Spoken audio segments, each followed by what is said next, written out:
Welcome to the Actually I Can Female Entrepreneur podcast. I am your host, Kayleigh Greenacre, a business strategist, coach, TEDx speaker, author, and your go-to woman for all things business strategy. I am obsessed with supporting female entrepreneurs to grow unstoppable six and multi-six-figure businesses that they love, giving them the freedom and life that they desire. During this podcast, I'll be sharing with you everything that you need to become a successful female entrepreneur, from the mindset shifts to sales and marketing strategies, and how to become an iconic leader that people can't get enough of. It is my mission to help you stand out, attract your dream clients and customers, and sell out of your offers with ease whilst building the business and life of your dreams. Let's make this your reality, ladies. Hello, ladies, and welcome to another episode of Actually I Can, the Female Entrepreneur Podcast. And I'm joined today by the fabulous Dr. Rosie Khan, who is a medical doctor and wellbeing coach. And we are going to be diving into the importance of your health and wellbeing as a female entrepreneur. Rosie, it's an absolute pleasure to have you here. Thank you so much for coming onto the podcast. Oh, thank you for having me. I'm so happy to be here. And I'm really excited to dive into today's episode and our focus on health and well-being. But before we do that, I would love to know a little bit more about your own journey. So would you like to give our listeners a bit of a proper introduction to yourself and obviously a little bit more about your own story and journey? Yeah, I'd love to. Thank you, Kayleigh. So I'll try and keep it short. I've been a doctor for over 20 years, and for 17 of those years, I've been a GP. And I've always been interested in sort of like the medical approach to health and wellness, but also looking at it from different angles. So in 2014, I actually gained a medical diploma in clinical hypnosis.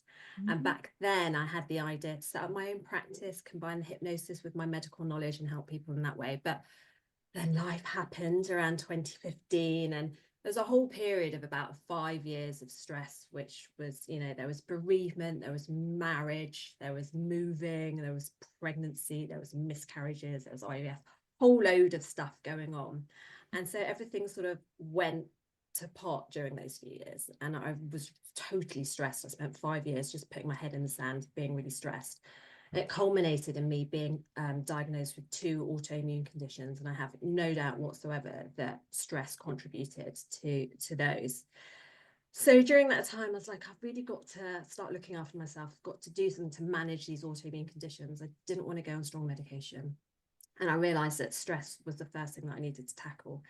So I sort of was seeing counsellors and stuff, and don't get me wrong, counselling is great, but at that stage, at that time, I didn't feel like I wanted to delve back into my past. What I really wanted was someone to metaphorically hold my hand, listen to me, validate the way I was feeling, tell me it was okay, and then say to me, right, where do you want to be from a health and wellbeing point of view? Okay, let's get you there. And because I couldn't find that, I didn't really know what coaching was back then, or it just wasn't on my radar. So what I did is I just became that person that I needed. And I think I did it quite successfully. And that's what's led me to be here, hoping to help other women manage their stress and improve their health and well-being. Amazing. Incredible journey as well. And thank you so much for sharing that with us today. I really want to dive into this focus of health, focus of well-being, and how essential it is as female entrepreneurs to prioritize this. So why is it so important that we prioritize our health and well-being as female entrepreneurs, and how does it impact our direct success as a business owner? Yeah, well, for me, in my opinion, health is the foundation upon which everything else rests, especially if you're a business owner, because without your health, you do not have a business. And if you're performing at your best health-wise, then your business will perform at its best. And even if you neglect your health whilst you're running your business, then there's no guarantees that your success in business is going to be long-term. So you want to build a sustainable business, and that starts with building a sustainable you, really. And we know that when we're healthy, when we're happy, when we're looking after ourselves, we're just more creative, we have more focus, we can make better decisions. And also, in business, we know that there are tough times, and when you're healthy and you're physically and emotionally well, you're able to weather those challenges and those tough times so much more easily.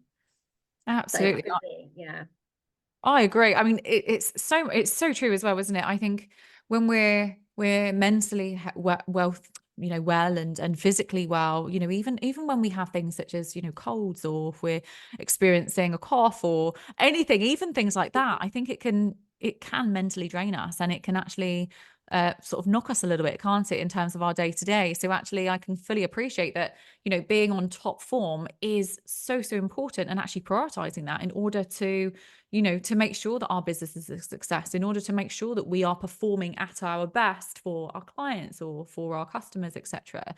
So I can see that it's so, so important. Mm. Are there It's any? like that, Oh, sorry, it's like that metaphor, isn't it? Everyone uses it, but when you're building this beautiful house, aka your business, and you've got your 5-bedroom house with a spa in it and a granny annex or whatever, yes. if it's not built on that strong foundation of health, then the slightest wind or bad weather just knock it all down. And that's, health is your foundation. Absolutely. I completely agree.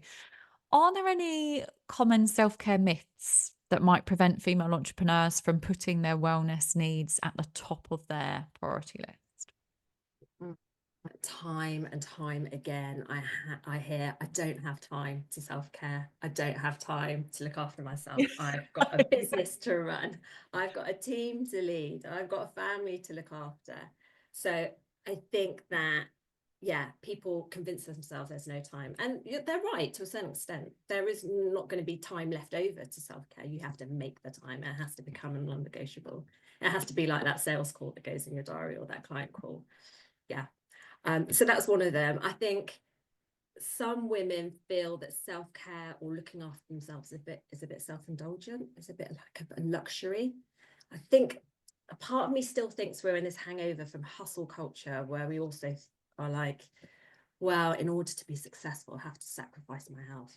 Gosh, if I'm going to be successful, I'm going to sleep 4 hours a day. I'm going to work. I'm not going to take any time for myself, because that's what it takes to be successful. And that's such a myth, I think.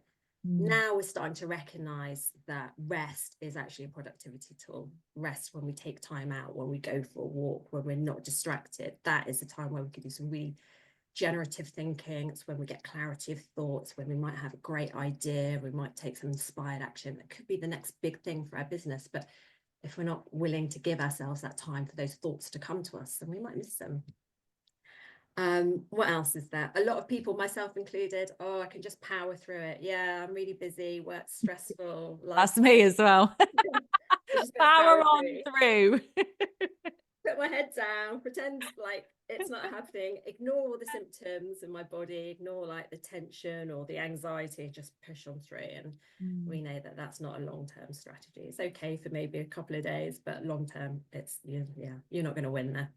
No. And I think that's the thing as well. As entrepreneurs, a lot of us have us and us only, or some of us will have potentially small teams. If you've got a big team, incredible. But regardless, we are all our own CEOs. We're all at the top. We're all the ones that have to take the action and do the things and implement the strategies and all the things in order to, to build the business, to grow the business, to get things happening. And therefore, I do think that there is definitely some myths around this concept of you have to work so hard that it doesn't matter how hard it is and how poorly you make yourself, you've got to do it in order to get the results. And it's funny that we bring this up, because I was exactly that person. When I started this business, particularly, I was juggling so much as an assistant head teacher as well, and a single mum. And it was almost as if I had this mentality that I'd do my day job. I'd then put my daughter to bed, spend some time with her, put my daughter to bed. And then I had another 6 hours of work to do for this business, because I hadn't even started my day. And I know that's quite extreme, but that was my reality. And I said to myself daily, if I don't do the work, I'm not going to get the results. And that was my mentality. And how wrong I was on reflection. Because again, strategically, if I did time block, but if I looked at it from the perspective of, well, hang on a minute, my mental well-being and my physical well-being is and health obviously is so important. If I prioritize that, then I'd probably be able to manage it in a little bit more of a better way. Have you ever experienced anyone with sort of similar experiences to what I've just described? Because I do feel like that's quite a common thing that a lot of people do struggle with, spinning all the plates and trying to cram everything in to get the results. Yeah, I think it's so common. I kind of recognize myself in what you've just said. It's so common. And I think unless you're really aware of it, it's so easy to get into. But I Yeah. would say, you know, so often we're on this race to get to an end point. It's like, oh, I want to get to this point. I want to get to this point. Even if it means you take a little bit longer to get to where your goal is, doing it more slowly whilst you're looking after yourself is going to be a much more enjoyable way to get there. As I say, it's about the journey. You might as well make it enjoyable whilst you're building this business. Absolutely. So yeah. And how can we view self-care then as a necessity? Because that's the thing, isn't it? Ultimately, and again, from my own experience, I chose my business, my daughter, my career over my health at that time in my life. So how can we as female entrepreneurs view self-care as a necessity rather than, I know you said the word luxury earlier on. Is there anything we can do for that? Yeah, and I think one thing that's really surprised me in all of my coaching conversations with women is that underneath it all, a lot of women feel that they're not worthy of self-care. They don't feel they deserve the care and love they would give to others. They seem to not feel they deserve it themselves. So a lot of my work around women with women is actually strengthening self-esteem, getting them to believe that they're worthy, that they are deserving of this. And I think that is, I'll use that word foundation again, but that is foundational actually to looking after yourself, believing you're worthy of it. Because if you don't have that belief, you just won't do it. So yeah, and I think another thing is just shifting that mindset around rest is a productivity tool. It's something that needs to happen in order for you to grow your business. It's not a reward. It's not, oh, when I'm successful, then I'm going to care for myself and look after myself better. It needs to be in order to be successful, I need to look after myself. Does that make sense? Yeah, absolutely. And I think it's interesting actually, because again, I think some of us feel this little bit of guilt, when we prioritize our self-care and put ourselves first. And it's ridiculous when you think it out loud, or when I say it out loud right now, I'm like, is that ridiculous? That I'm having 20 minutes to have a bubble bath and read a book, or whatever your self-care looks like. And I know it looks slightly different to everyone, but is there any kind of practical steps that people can take to integrate these self-care routines daily into their schedules without feeling that guilt? Yeah, I mean, it's so common. It's like, I don't know, a lot of us get mum guilt, don't we? I had it this Yeah. morning. I went to the gym this morning. I left my husband to get ready and get the kids ready. I was like, oh, I feel really guilty. Yeah. I think it's actually acknowledging the ripple effect also that looking after yourself has. I know that if I go to the gym, when I come back, I'm on it, I'm looking after the kids, and I'm much more energized, I'm awake, I'm less likely to be snappy and rushy. And, you know, I think that looking after myself makes me a better mother, it makes me a better colleague at work. It makes my husband happier when I'm happy. You know, that old saying, oh, I think it's a bit flippant. They say happy wife, happy life, but, you know, there is a bit of truth to it. So Yeah. I think sort of, if you're not able to do it for yourself, then think about the other people around you that it will positively impact. And just what I constantly do, I find myself is constantly reaffirming, just come up with a mantra that resonates with you. For me, it's like, I'm worthy of caring for myself, you know, but it could be something that resonates with you, and just say it again and again and again. Eventually it will sink in. It's something that I work with a lot in hypnosis, where we give positive suggestions directly to the subconscious. I do like affirmations. I think they do work, but they take a little bit longer. But yeah, that's where I would start, recognizing the ripple effects and affirming myself daily. So, touching on that in terms of self-worth, what role does that actually play? Especially when considering sort of our mindset, but what role does that play in the decisions to prioritize that self-care, and how can we shift our mindsets so that we see ourselves as deserving of that time and that self-care? To say that, you know, you are inherently deserving of it. You don't have to do anything to deserve the time to look after yourself. You deserve it. And it is just bringing it back to that and telling yourself that. And then again, I'm just going to repeat it. It's just a ripple effect, seeing how it's going to positively impact your business, your family, your colleagues, your friends. And just daily affirmations, I would say. It will come with time, but it's, you know, if you've thought in a certain way for so long, changing behaviors does take time and consistency. So being consistent and watching your thought process, was watching your thinking, and I don't know, banishing that inner critical voice that says you don't deserve this care, you don't deserve this self-love. Because we are worthy. And again, it sounds so ridiculous saying it out loud here on the podcast, but it's something that I think so many people push to the bottom of the priority list. And again, I will speak through my own experience, but it's so important for our own productivity and our own success. And I think this links as well to boundaries, something that I know I always used to really struggle with in business. I don't anymore, but again, back in the early stages, I did. And I used to blur the boundaries so much, even with clients and DMs, and sitting up and responding to DMs at 11:30 at night. And I look back and I think, what on earth was I doing? And it's to the extent, whereas again, I was putting my own health and well-being at risk because I felt like I had to answer that client or that person back at the time. So is there any advice that you would give in regards to setting healthy boundaries to protect their time, energy, and well-being? Yeah. I mean, I think boundary setting for a lot of people is so wildly uncomfortable until you get good at doing it. I would It's agree. like, oh my gosh. I mean, I used to be the same. I used to be very much a yes person. Yes, yes, yes, I can do that. I can do that. And now it's almost always a no, unless it's a yes, if that makes sense. I think the first key to setting boundaries is knowing what your boundaries are, actually. A lot of us don't know what they are. And I think it's taking some time to sit down and write them out and saying, it could be things like, my screen goes off at 9 o'clock and I don't do any work past 9 p.m. Or it could be something like, you know, every day at 1 o'clock till 2 o'clock or 1:30, that's my time. I will either go for a walk or journal or meditate during that time. So spending some time knowing what your boundaries are, because when you know what they are, then you won't let people cross them.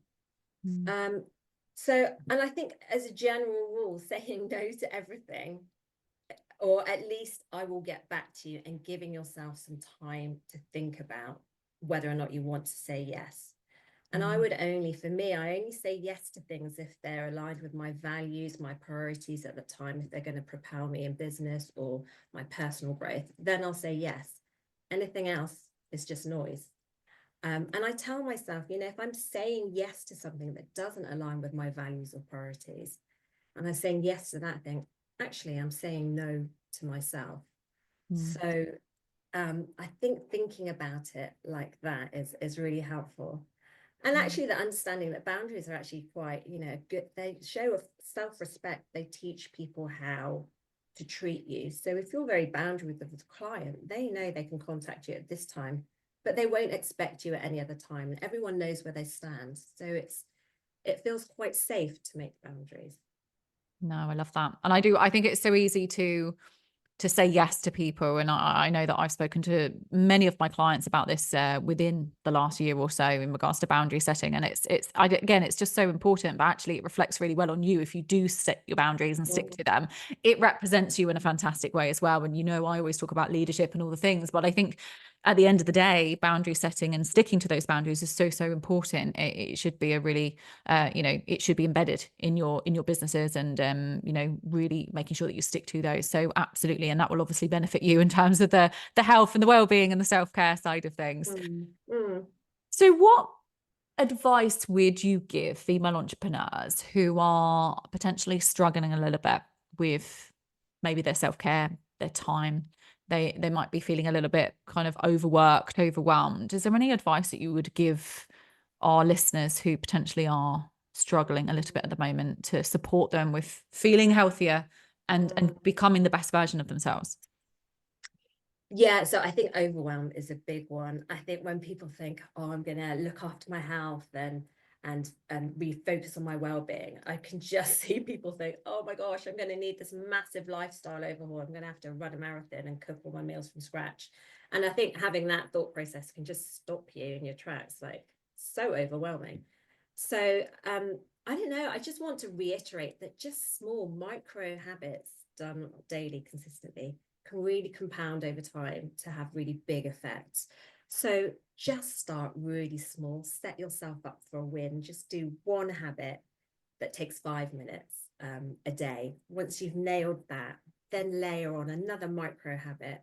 Eventually, over time, you'll have a routine in your day where you're doing 5 or 6 micro habits, and they'll start to stack up. So if it were me, I would start with, I drink 2 liters of water a day. It doesn't take time, but we know our brain is 70% water. When we're dehydrated, we fatigue easily. So that's no time at all. You just have a 2-liter bottle of water next to you. And then just something really easy, like initially just start out with a 10-minute daily walk. Just make that commitment to yourself. I love those habit trackers. I love them paper ones where you can just tick off your habits, but you can get them on apps. And there's something really satisfying about seeing all those ticks in a row.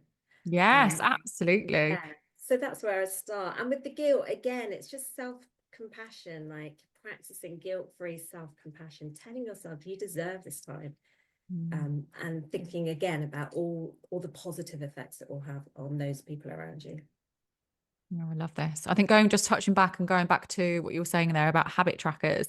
And this is something that I had a conversation with a number of my clients yesterday on a call, but actually I've also brought it onto the podcast a few times before. I have something called a success list.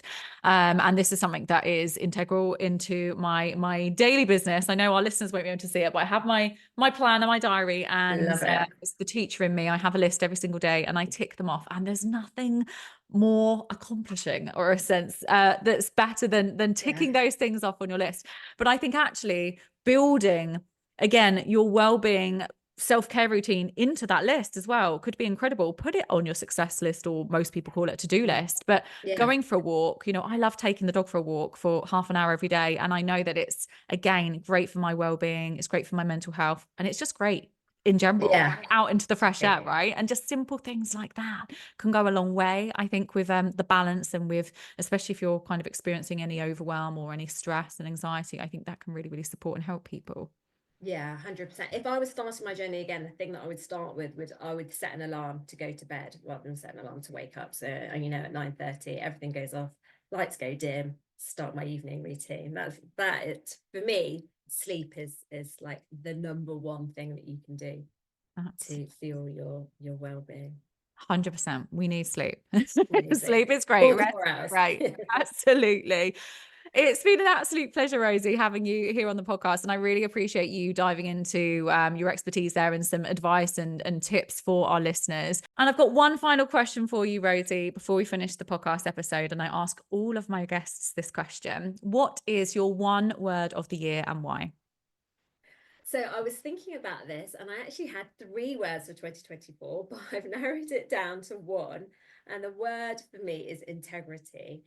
And that is integrity to self and integrity to others. So integrity to self is about knowing what I can and can't do. It's about walking the talk, making sure what I offer aligns with my values and expertise. And then integrity to others means following through on commitments, being transparent, putting my clients' needs at the heart of everything I do. So I think that a lot of the work that I do is built on trust. Trust is everything in my work. And I think you build trust by consistently showing up with integrity. So yeah, integrity is my word. Amazing. Thank you so much for sharing that. It's been an absolute pleasure having you as our guest on today's episode. Thank you. I've loved it. Thank you for having me. It's been a pleasure. Where can our listeners find you and connect with you? So I'm on all the platforms. I'm probably most active at the moment on Instagram.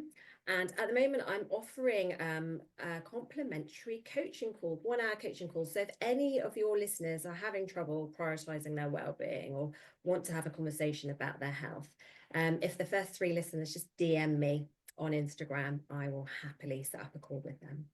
Amazing. Go and give Rosie a follow. She's absolutely incredible at what she does. And that's very kind of you and generous of you as well. So definitely go and send her a DM, connect with her and find out more about what she does. The links are in the show notes. And just again, thank you so much for coming on and being a guest today. You're so welcome. Thank you, Kayleigh. And thank you so much to everyone that has tuned in to today's episode. Please don't forget to rate, review and subscribe to the podcast. And I will see you all again next time. Thank you for tuning in to the Actually I Can Female Entrepreneur podcast with me, your host, Kayleigh Greenacre. If you are ready to build, grow and scale your dream six-figure or multi-six-figure business, then head to our website now for more information or connect with me on socials to see how you can create your dream business and dream life.